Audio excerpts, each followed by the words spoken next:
him I'd be into. really upset. I might be the straw that breaks the camel's back with the whole thing of Disney. And you would think like out of all characters is because of the Kingpin, not because of they did with my favorite character, the Hulk. It was because some side B villain Kingpin.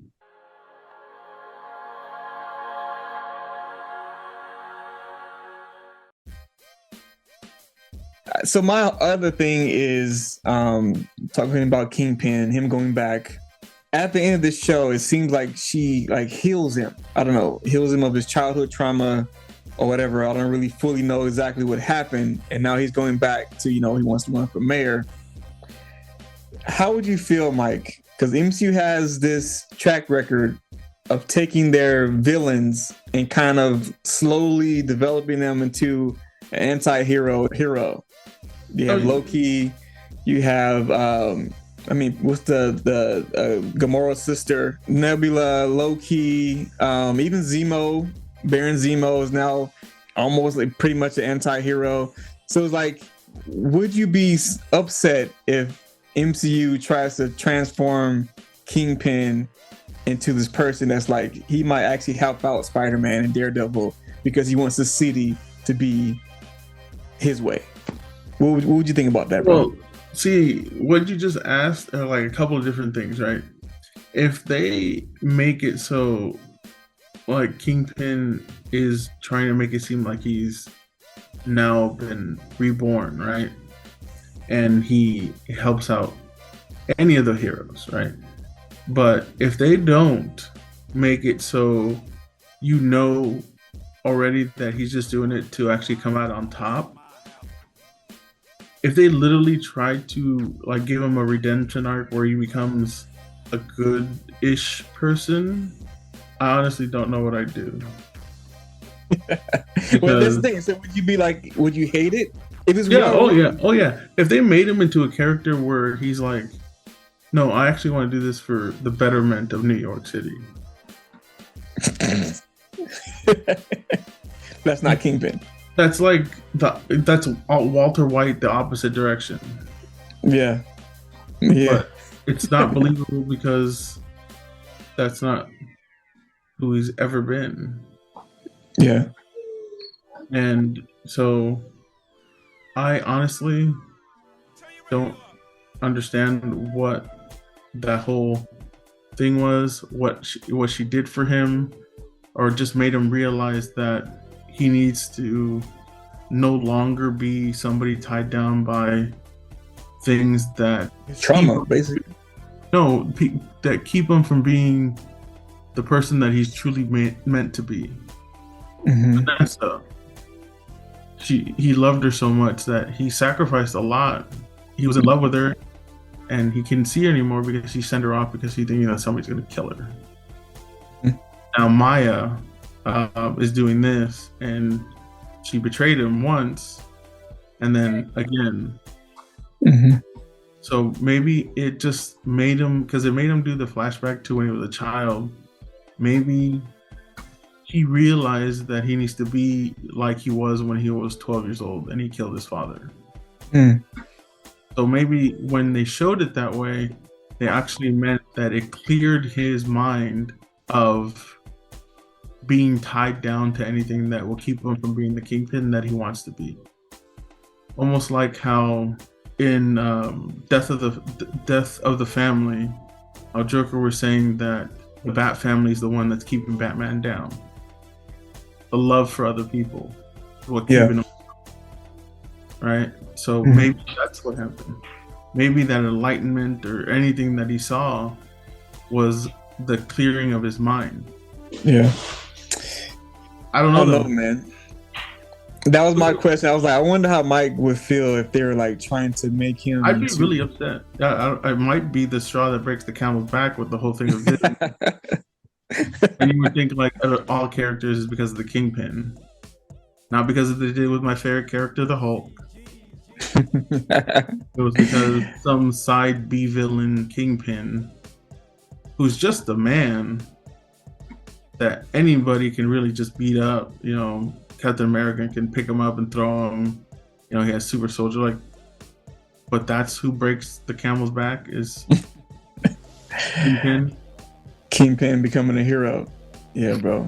I mean, I can kind of see it happening where you think he's going to go make that way. New York great again. He wants to make New York great again. He's going to be this mayor that's, seemed to have changed his ways. He's going to clean up the city. He's going to get rid of all these things that tie down the slums, that make it more prosperous for everybody. And the city can finally be the city that it's always meant to be. Yeah.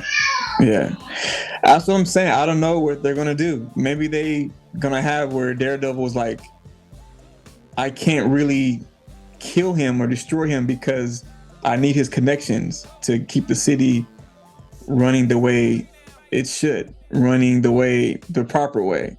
Or let's spin this in the way that Disney might do it, right?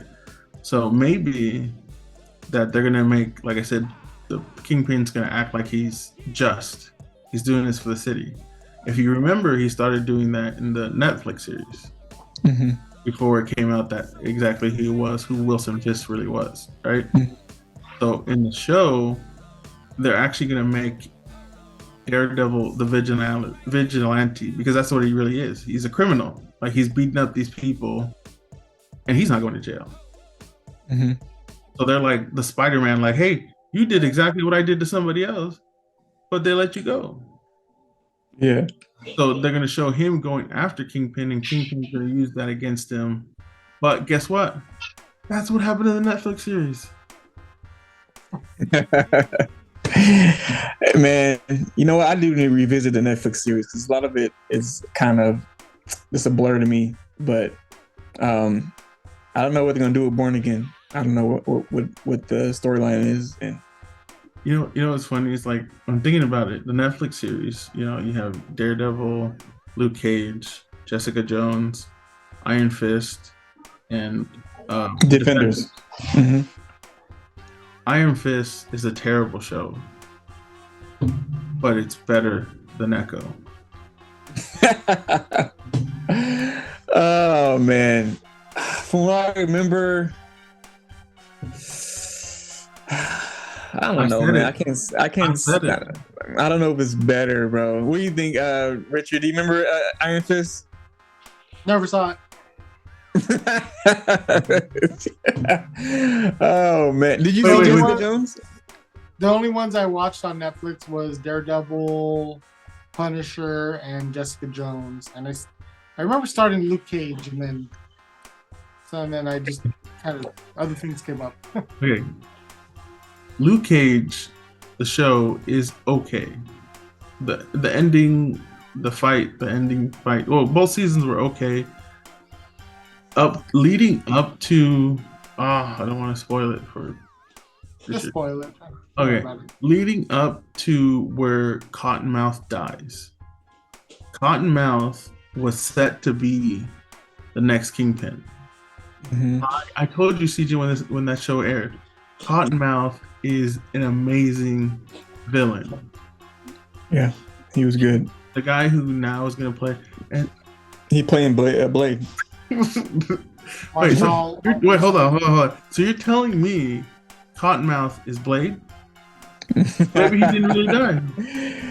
Because it's shoehorned into the MCU. Bro, wouldn't that be freaking crazy if they try to connect those, bro? That would be freaking dope. I called it. Figure it out, bro. If they do that, okay, Rich hasn't seen Luke Cage, but that would be crazy if he didn't really die and somehow his blood got mixed with some kind of vampire thing. I don't know. And that's how he became Blade. That would be crazy. But that would also go against Blade's original origin story where his mom got bit. But that would be crazy. That would be crazy. Back to Cottonmouth was becoming, before the middle of the show when that happened, it was becoming an iconic villain. It's great writing, excellently casted, excellent execution by the actor. That now makes me, for bringing that up, Richard, that makes me want to go watch the Luke Cage series, the season 1. And another cool thing is that every one of the titles for the episodes were Wu-Tang songs, right? I wonder. I forgot. I don't remember.